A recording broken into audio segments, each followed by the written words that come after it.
I'm gonna make a quick video about the washing machine. So if your washing machine ever starts smelling because you might have a pet or you washed something with dog hair on it.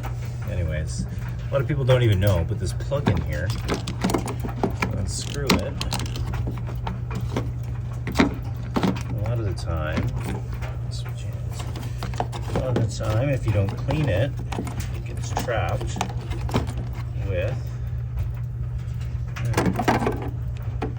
what's in here? Hair. Ew. Right there. So you clean this out, drain it out, and you should be good to go.